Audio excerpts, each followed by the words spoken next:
I remember it like yesterday when Matt came down the stairs and said so casually with a smile, I booked a one-way ticket to Santiago, Chile. I thought to myself, is this real? Can we really leave our amazing careers, friends, and family?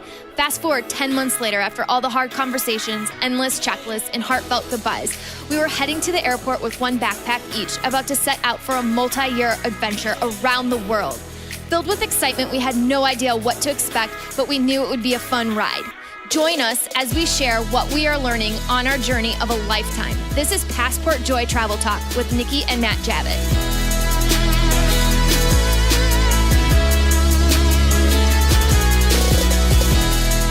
Hey, thanks for joining us today. Today is a more serious episode, but super informative and important for safe travels. Today, we're going to discuss travel safety in general and some of the gadgets and tips and tricks that we use to stay safe during our journey. We're also going to answer a couple of questions from some of our followers, like how we fill our time on the road and just preventing ourselves from getting bored, and what ideas do we think that we're going to bring back home with us after our adventures. Thanks again for tuning in, and be sure to subscribe on the podcast tool that you use, whether it be iTunes or Stitcher. We personally use Overcast. And when you do subscribe, you will automatically receive each episode when it is published. And when you feel comfortable, please rate and review us as well. Also, we're going to discuss with you our awesome contest at the end of this episode, so stay tuned. Okay, so now on to the episode. We hope you enjoy.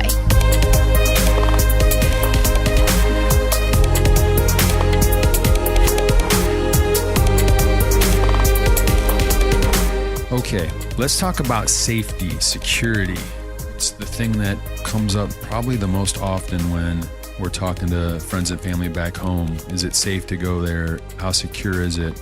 Safe travels, be safe, all those things. It's a reoccurring conversation piece. And to be honest, it's a tough one. It's something that you want to be positive and have a great time and always be optimistic, but at the same time, you got to be very aware of your surroundings and the things you're about to do and all the activities that you're getting into. So we take our safety and security extremely serious. We actually have taken courses, read books. We're doing some Krav Maga classes to defend ourselves in those situations as well. And it's extremely important. So we're going to try to cover that a little bit today and talk about the things we do on a regular basis to make sure that we're safe and secure in our accommodations or just walking around in town. So to start off with, the idea of how safe it is, and we get this, obviously, we're from the States, live in the Midwest, and people always ask us when we travel to certain places, like, oh, is it safe there? And the reality is when you kind of have to look in the mirror and think about safety in America, even if you're traveling within America, you have to take on these precautions as well as you're going into neighborhoods that you might not know. There's a global peace index. We'll put the link in the show notes,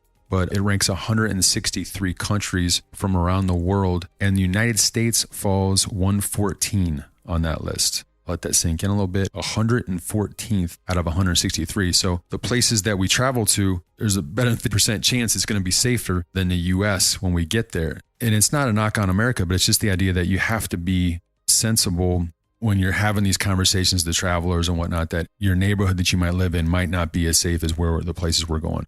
For instance, we've been to one of the top 3 places. The top 3 on this particular list is Iceland, New Zealand, and Portugal. I mean, we visited, as you know, as you might know, we visited Portugal in the summer, and it was gorgeous. We loved it. Beautiful. I can see how it falls number 3 on the list. We really enjoyed it. But the reality is we had a situation in Lisbon that was a little bit sketchy, where we were being followed a bit at a flea market. And I had to kind of step to the guy and tell him to back off because he wasn't selling anything. At the end, we thought he was trying to pickpocket us for sure. But that happened in Lisbon, the number 3. So it's impossible to think that any place is safer than another. And it's difficult because you just got to take all the precautions. So we're going to run through a few things that we think really help us in our travel, and we'll highlight them, and some of the things we'll add in the show notes. I think the first thing would be that to have those private conversations with whoever you're traveling with, to make sure that you can get on the same page when you're traveling in case there's an alert, in case there's a situation. If you do have a second language between the two of you, talking in that second language can be extremely strong. What stinks is because English is the most known language, it can be hard sometimes for Nikki and I to have a conversation that if you're in a cab or an Uber or there's a third person there that you think could be a threat and you're speaking in English, it's a high likelihood that they might know English as well. But if you have code words that you use to each other or particular slang, or if you do have that third language that you can speak into, that helps a lot. Nikki and I have code words that we share with each other. One I will share with you is just being on yellow. The idea of staying on yellow. It's a term that we found in a spy book that we fell in love with that gave us a lot of solid tips before our travels and during our travels that we look at often. But the idea of being on yellow is essentially staying alert. So we use it often. And if I'm going to talk, if I'm going to look at my phone or whatnot, and I need to look at the map or I need to look up something and we're in a public place and I need to have my head down, because you should definitely be on the lookout, have your head up and be aware of where you are. So like staring at your screen while you're walking on the street, bad idea. I mean, we all know that, but you got to be cognizant of not doing that. So the idea of if we are walking and I'm looking at my phone or Nikki's looking at her phone, we'll say, hey, stay on yellow for me real quick, because you know the other person has their head down and is looking at their screen. So that's something we use quite often. And I think that just the idea of being alert and being on yellow is something that we have found extremely important.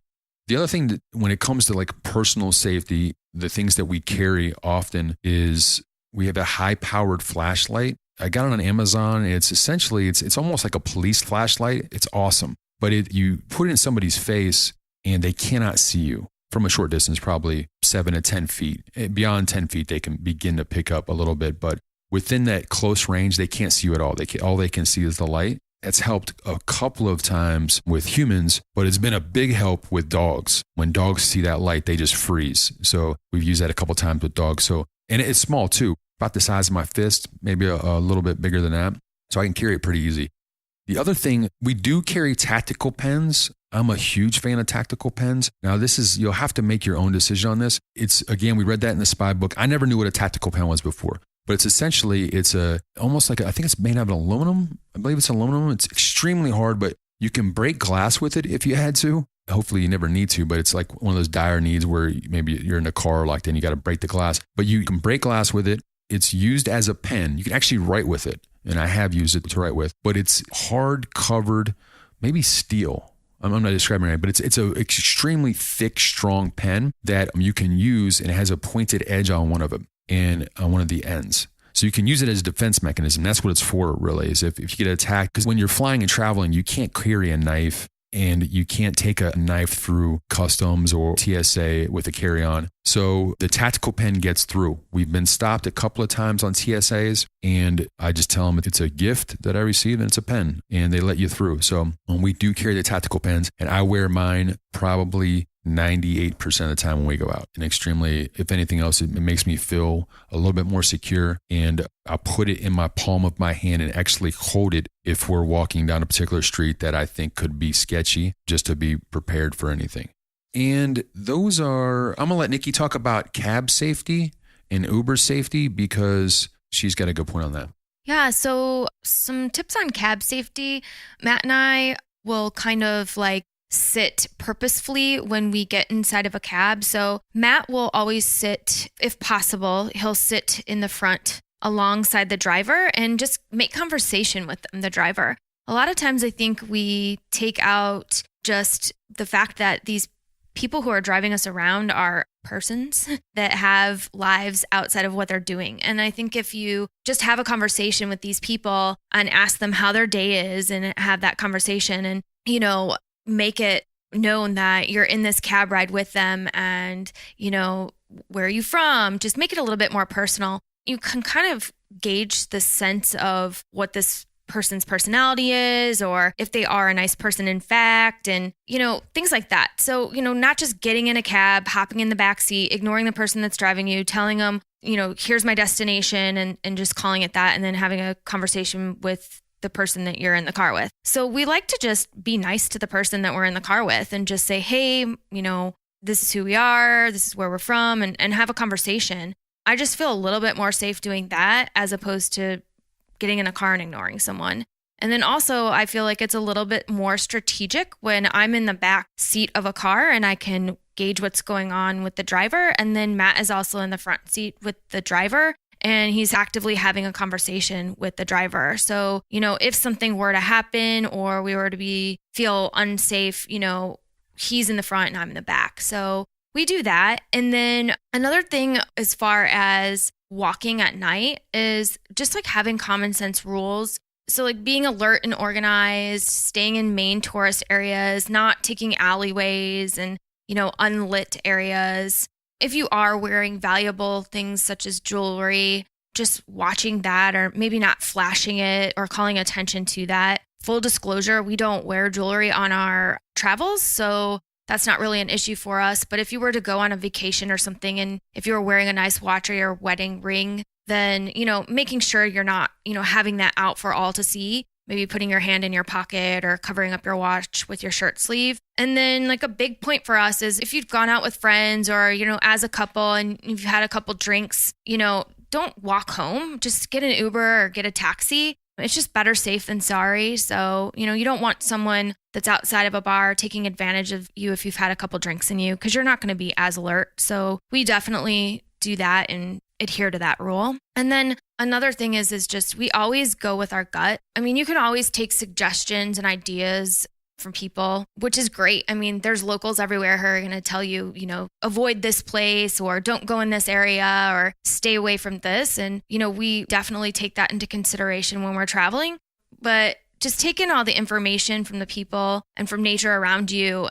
But in addition to that, like I think that you most definitely have to go with your intuition and your gut and never ignore a feeling that you get about something if it just doesn't feel right. So if you get in some situation and your gut's just telling you, don't do that, or this just isn't right, or this person seems a little bit off or shady, or I probably shouldn't get in this taxi cab, or whatever it just may be, then just don't do it. I mean, your life is very important and, you only get one chance at it. So we always just have that rule, just go with your gut. And so, you're always going to have 15 other choices to choose from. So yeah, and to build off of the cab safety, when I sit in the front, I like it because it takes the driver off guard and they're usually taken aback by like, why is this guy up front with me? To me, it's friendlier. I mean, I think we tend to talk quicker because I am up front, but it's the idea that he knows now that I'm more in charge of the situation because I'm up front.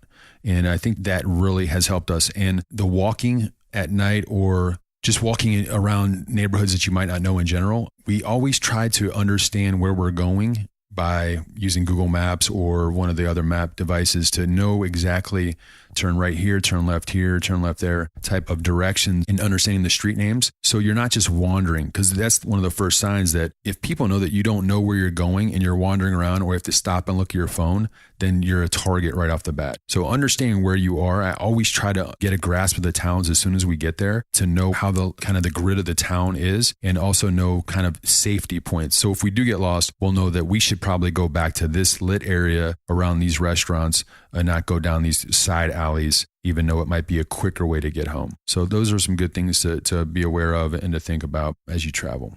And then as we transition to like safety around more of like a security aspect around your goods, like we said, we only take carry-ons.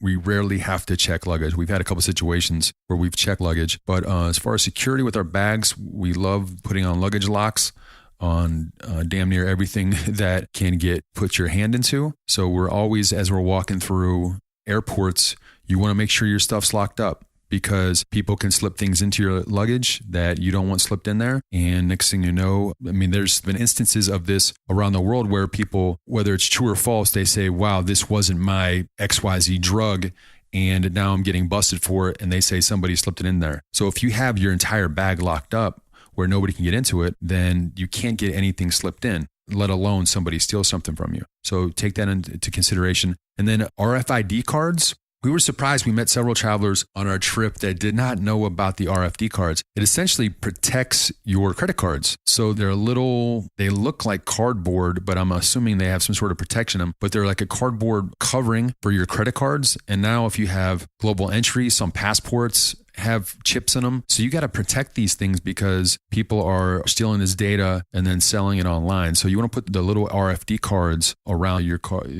any cards or passports that you might have. And then there's RFID money belts. It's a money belt that it's like the man purse or what's it called? What's the funny thing? Fanny packs. It's like a fanny pack that you rock if you were going to the beach or whatever, but it's mostly focused on money. So we absolutely have one of these that we take sometimes, but you put your side cash in there, whatever you want to put in there that's smaller. And then you can hide it on your body, whether it's around your chest area, you can put it around your fanny pack area or whatever. You can hide it on your body in case you do get pickpocketed for your goods. Maybe you have that extra side money belt with some things in it. So that's something to consider as well.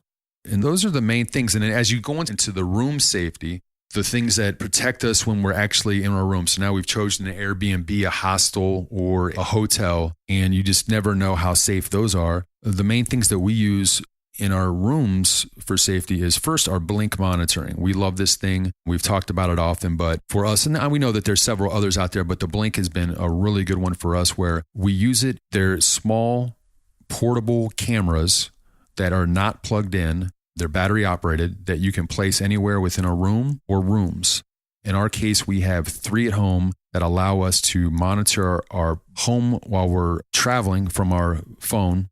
They have great apps on both Android and iPhone. Within 2 clicks, you're looking inside your home from anywhere in the world. It's amazing. And then so how we use it as we travel, when we get into the space that we're at, we set it up strategically, plug it in, and you can see this. We got a link that Nikki shows exactly how we set it up.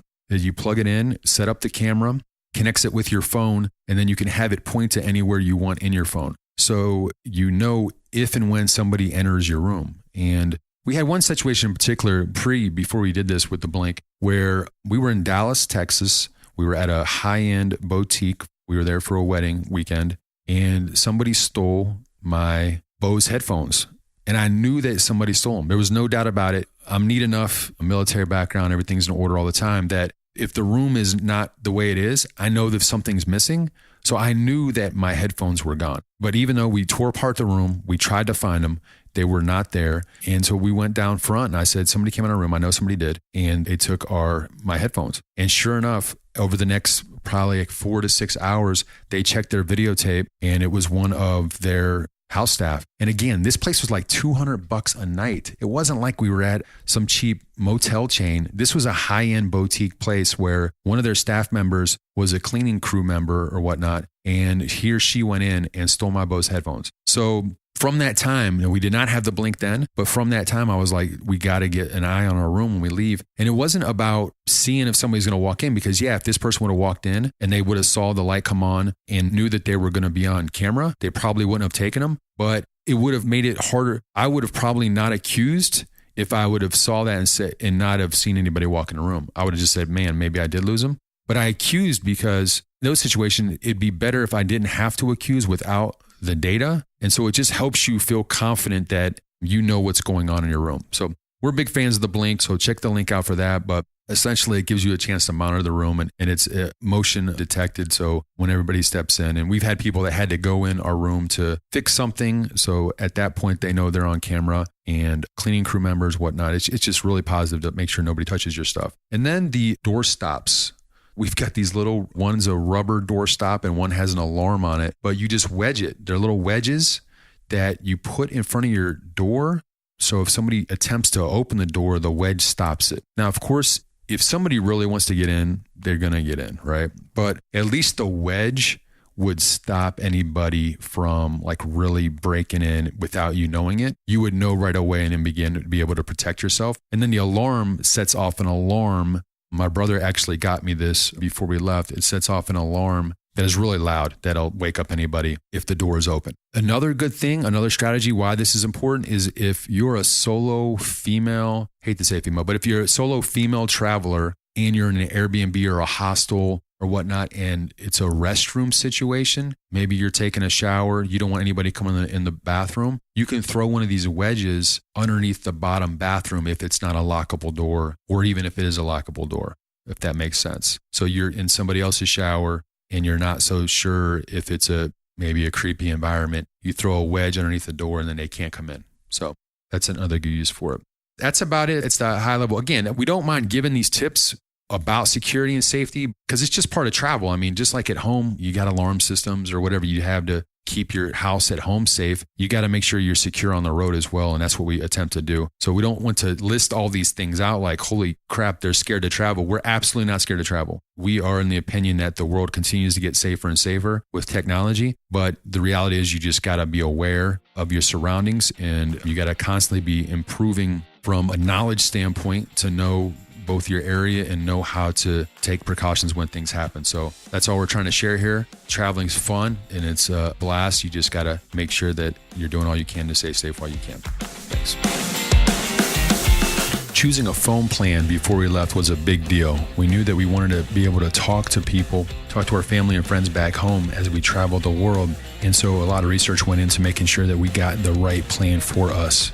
And Google Fi was what we went with, and we are so happy that we did that. It is not only a great plan in the United States if you're using it there locally, but when you travel outside of the US, you have the ability to get cellular data as soon as you land in countries around the world based on the relationships and partnerships they've formed in 135 countries and growing. So as soon as we land in Greece and Italy, in Peru, we had cellular data access so we could update our family and friends that we were safe and everything was good as soon as we got there. They had cheap call rates, and they all vary throughout the world, and free international texting. And of course, you can use the free Wi-Fi when you get that in the locations that you're at. So again, the Google Fi plan, whether you're in the US or you travel a bunch, is a great plan to look at. And you can get a free $20 credit at passportjoy.com/phone. Again, passportjoy.com/phone for your free $20 credit on Google Fi. Can you imagine if you can take all your photos as you travel around the world and have them appear on a high quality frame in your office or at grandma's house that doesn't have social media presence in a touch of a button? That's possible. It really is. With the NixPlay Wi-Fi cloud frame, we use this. It has no memory sticks, easy to set up, and you push your photos from your phone from the app, and then it appears on the frame wherever that frame is located. And whether it's in your office or, like I said, in our case, at our grandma's house, assisted living home, the photos that we take there appear, and you can have multiple users. So not only our photos appear, but the nieces and nephews from our siblings appear as well. And you can use Facebook, Instagram, Dropbox, however you want to push your photos. That's how that works. The NixPlay Wi-Fi cloud frame. It's an amazing invention. It's been really cool that we use it. So again, go to passportjoy.com/frame for all their fresh deals that they have uploading all the time to get a percentage off. Again, passportjoy.com/frame to check out those deals. And you can check out our other tools and tips of other products we use at passportjoy.com/tools. Again, tools, TOOLS. And you can see all the products that we enjoy while we travel the road.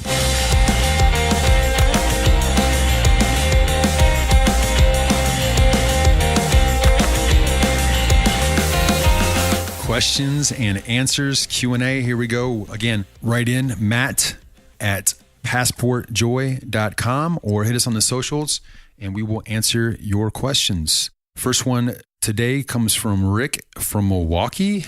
Hello, Rick. Asked, you both seem to have left jobs where you were very successful. How did you go from working very hard to not working at all? How do you fill your time without going crazy? We've actually had this several times asked to us. First of all, thank you. I'll tell you, we were successful at our jobs. Nikki was an amazing clinical pharmacist, and I was, a top-notch sales executive. And we loved what we did. It was a hard adjustment for me early on, basically because I worked at my job until the day we stepped on the airplane. I'd had enough time built up that I could be flexible with my time during that last few weeks, and we did some transition work with my accounts, but mostly until I stepped on a plane, I was helping in some capacity. So I didn't get a chance to really decompress from the job until we were on the road in Santiago, Chile. And so those first few weeks were really like a vacation to me and just trying to relax with it. And it took a few months for me to really get out of my type A mode and just to begin to appreciate the stillness of our opportunity and to not continually jump into things. So I continue to read a lot and listen to books and podcasts and stuff like that. And then I think I went through a kind of almost not a laziness, but then I just kind of got out of that mode a little bit where I wasn't doing as much.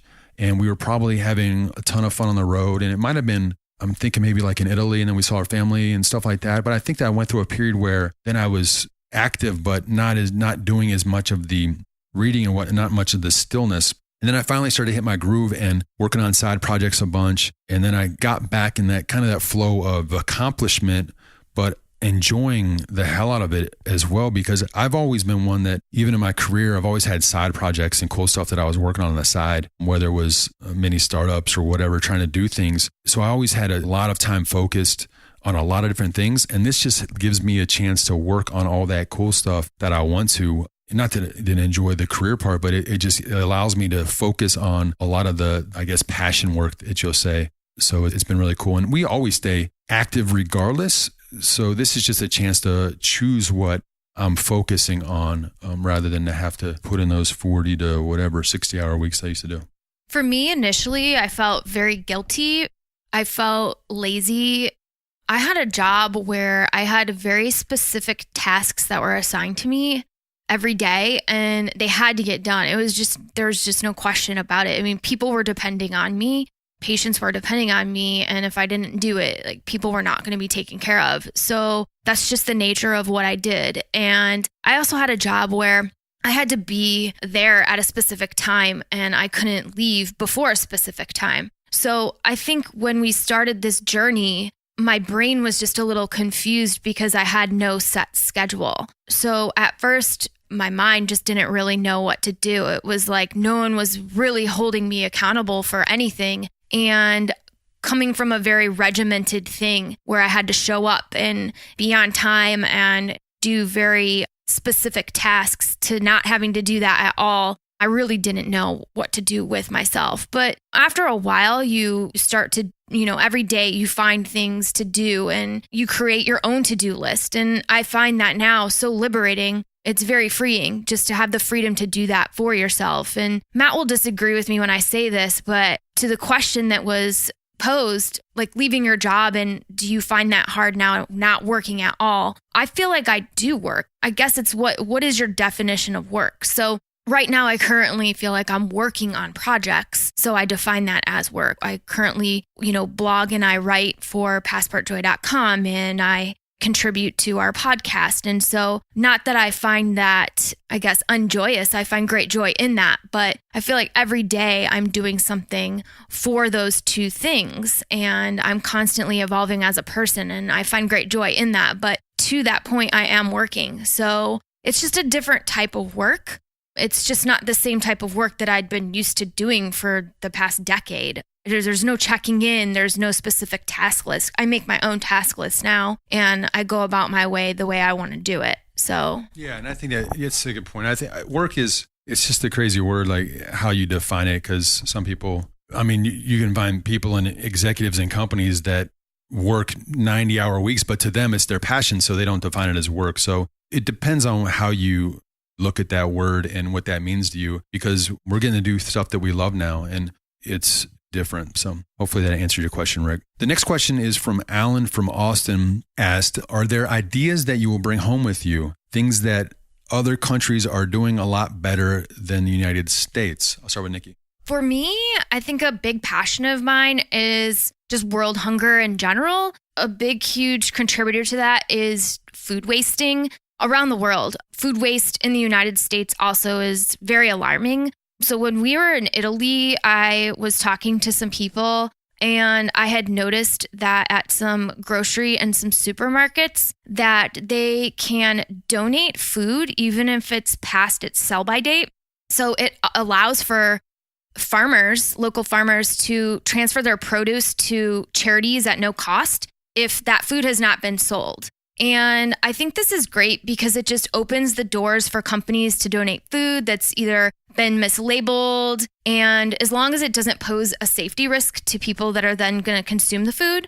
And I think it's a great way to not waste food. And then recently I learned that this grocery store called Foodies in Cape Town, they will sell canned goods along with other things like coffee and pasta and sauces for 50% less than the retail price when it's past its best before date. And essentially what that date is it's just like about the quality of the food. So when you're referring to food, it's about like flavor and texture. It has nothing to do with the safety of the food. So they can also purchase damaged foods that would otherwise be thrown out. So let's say, for example, you have a truck that's transporting canned goods and the truck overturns, and then now you have cans that are dented and they would otherwise be not aesthetically pleasing to people that are going to a grocery store that are going to buy those foods. Well, then now they can sell these foods for a certain discounted price. And those are not unsafe to consumers, but consumers don't want to buy that dented can. So I just think this is a great way that you can get those foods back out to consumers at a lesser price and, not waste food. Another thing that this grocer does, Foodies in Cape Town, is they will ensure that these foods are repackaged so that the manufacturer's reputation is not compromised and that the products are promoted and not the brand. So for example, if it was tomato sauce by a specific manufacturer, they'll just label it as tomato sauce. And then more specifically, individuals who come to purchase these foods in this grocer are limited to how much that they can purchase. So what that does is then it will discourage wholesalers from reselling and redistributing these foods. So they really, really are truly trying to think about how do we save this food that is not unsafe for consumers and would otherwise be thrown away and get it back out into the community so more people can be fed. And I really think that if we start to do this and we start to look at food in a different way and not just read a label and say, oh, well, this is probably bad, or, oh, this doesn't look good because this can is dented, and rethink that, this is truly safe to eat and we're not as wasteful as we are currently, then, maybe that will help, and maybe that will help the situation right now. We watched a Netflix movie about that. We'll put the title of that in the show notes. I forget the name of it right now, but it was US based, and it was people basically, I think somebody had a 30-day challenge to not spend any money on food, and they just went to dumpsters. They did dumpster diving. And if you want to watch your Netflix, you want to have an eye-opening experience about the waste that's going on. That's a great point. But Nikki, I'll be honest with you, I was not thinking about it in that big of a way. Good for you. That was very heartfelt. But I was thinking about how cool the coffee makers are elsewhere in the world. And because in America, we had a really cool coffee maker, but here, as we travel, there's all kinds of different coffee makers. And I'm pretty sure that I'm going to go home when we go home, and we're going to get a very simple coffee maker that brings out the flavor the best.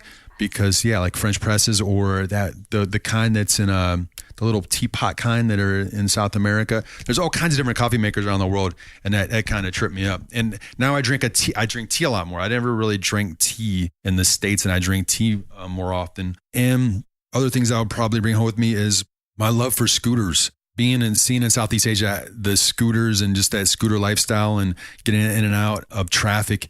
I'm questioning how much I'm going to enjoy driving a car when I get home, even though we've driven cars on the road as we have traveled as well. But I just love scooters. So we'll figure out that once we get home. And hanging clothes outside. I know that that's not that big of a deal, but we did it at home. But it's just a great way to save money, and it's smart for the economy and whatnot. And for me, I got a new appreciation for the word hustle. I know that I worked hard and I was a hustler back home, but you have no idea what true hustle is until you see an 8-year-old selling flowers out of a backpack so he can make money to whatever he's doing with the money, taking it home to his family. Or on the other end of that, there was an 80-year-old woman in Ayacucho, Peru, that made these unbelievable sandwiches. I think I had 6 of them. She made them out of her wheelbarrow. Literally brought this wheelbarrow down a hill, and she made the sandwiches. She brought all the meats and all the goods and everything, and some sort of heating device, charcoal device, in her wheelbarrow, and made the sandwiches for her daily hustle there, and made a ton of money in her world doing that. So to me, the word hustle, we throw it around so much in America. It's got a new definition for me, and I'll probably bring that appreciation back home as well. Okay, that's it for this day of Q&A. Again, Matt at passportjoy.com, or on any of the socials if you got questions we can answer, and we will get them out there. Thanks.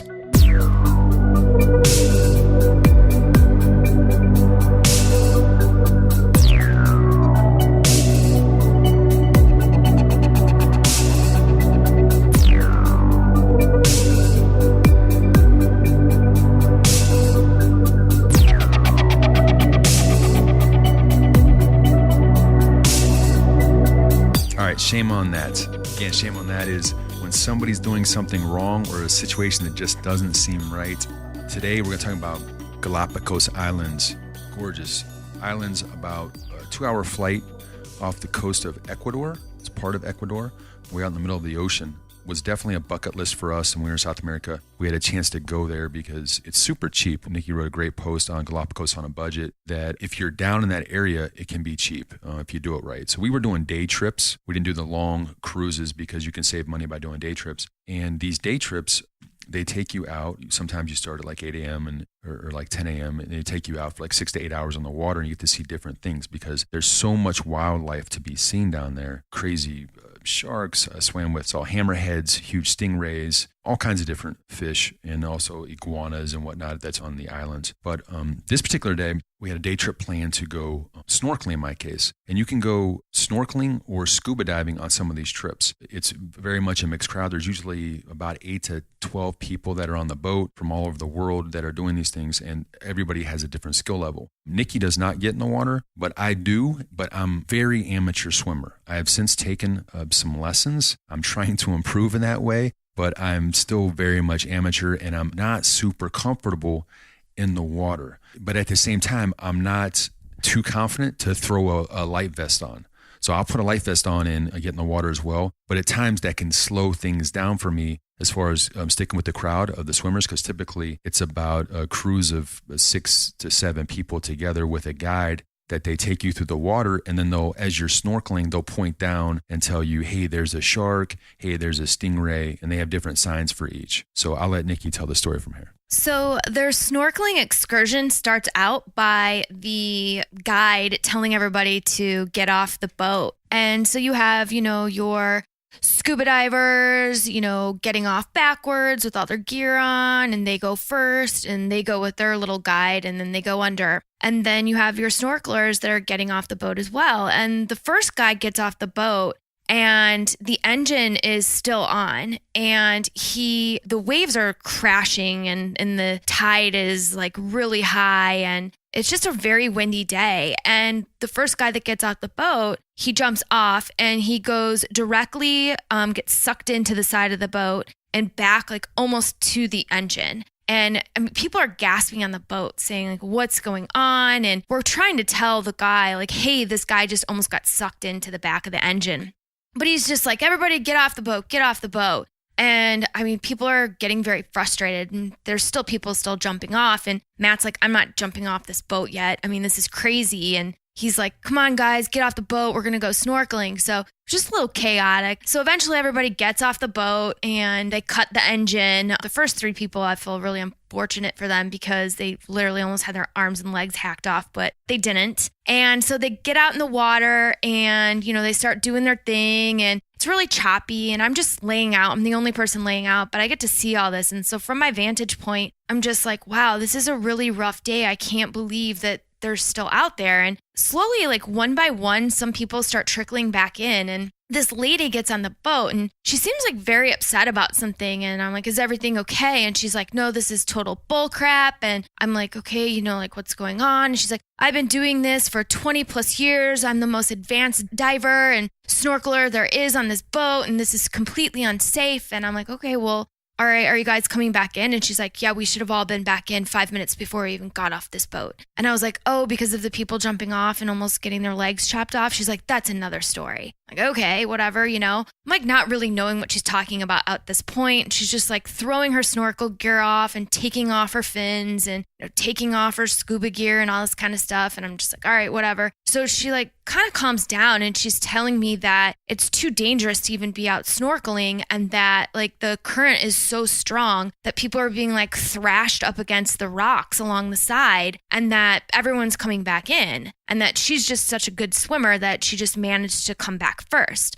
And so I'm like now becoming concerned because I'm seeing like the rest of the group come back towards the boat, but I still see Matt like out there. And you can spot him very well because he has this like bright, shiny life jacket on. And so I'm just like, why is he not coming in? So I stand up and I'm like waving my arms around and I'm like screaming like, come back in, like everyone's coming back in. And he's like giving me the thumbs up. So I'm thinking, okay, he's going to come back in. Well, at this point, like it's now like 10, 15 minutes later, everybody is on the boat, or maybe there's a few people still in the water and he's still out there. Like, I'm just like, all right, I don't know what's going on. Okay, whatever. I'll just sit here and wait. So now everybody's back on the boat and I'm asking our tour guy, like, hey, okay, my husband is still out there, like at the exact same spot that you guys left him at. Is he going to come back on the boat? And he's like, don't worry about it, ma'am. He has a life jacket on. And I'm just like, that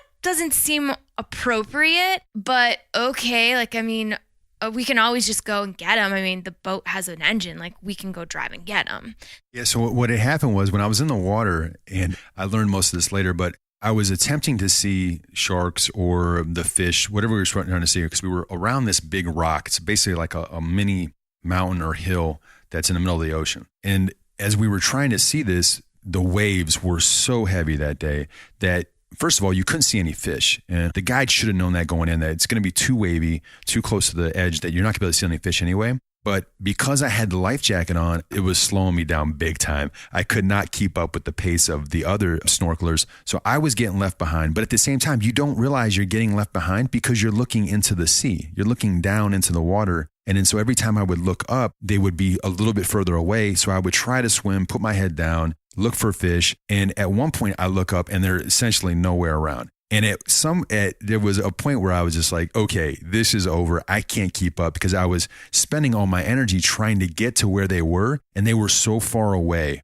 that I ended up being essentially in the middle of the ocean, which was extremely freaky. But I had a GoPro with me. So I just put the GoPro in the water underneath to see like what was going on underneath me, because I'm in the middle of the ocean and there's nowhere or nothing around me. And that's when I kind of waved at Nikki. I felt confident that I'd be okay. And the other part too that was never really discussed is, as these boats go to these locations, they're not always just one boat. There's usually like 2 or 3 boats that go and they switch areas. That's why when Nikki was in the boat with the captain, they move areas. They're always they'll drop the people off and then they'll move to a different area because there's other boats coming. So everybody kind of trades areas where they snorkel or they scuba. But at this point, because the waves were so terrible in that area, nobody else was there. We're the only boat, thank God, because another boat could have easily came through and gotten close to me or something like that. So I proceeded to try to chill out and not, freak out that my husband's out there alone. I wasn't even thinking about sharks at this time. I was just thinking about another boat hitting him. And so the guide on our boat was getting really annoyed with me because I just kept saying, can't we just drive over and get him? And he just kept telling me, ma'am, he has a life jacket on. He's going to be fine. And I'm like, what is taking so long? Everybody is on the boat. Can we not just go over? So people started rallying with me. They were being super nice. And the woman who originally had gotten on the boat, who was ticked off to begin with, was like, yeah, we need to go get her husband. And so what the holdup was is that they were waiting for all the scuba divers to resurface, and they had not gotten on the boat.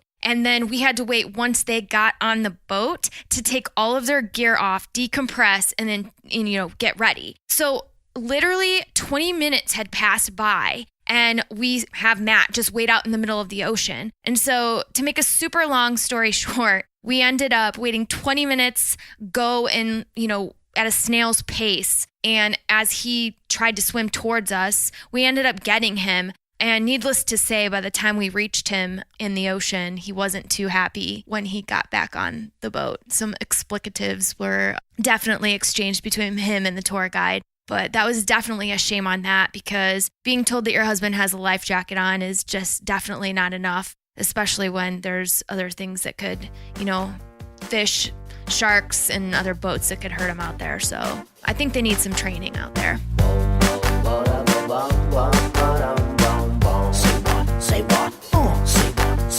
All right, hope you enjoyed that episode. As we said earlier, we're having a very cool contest which will allow us to give away some awesome products that we actually use while we travel.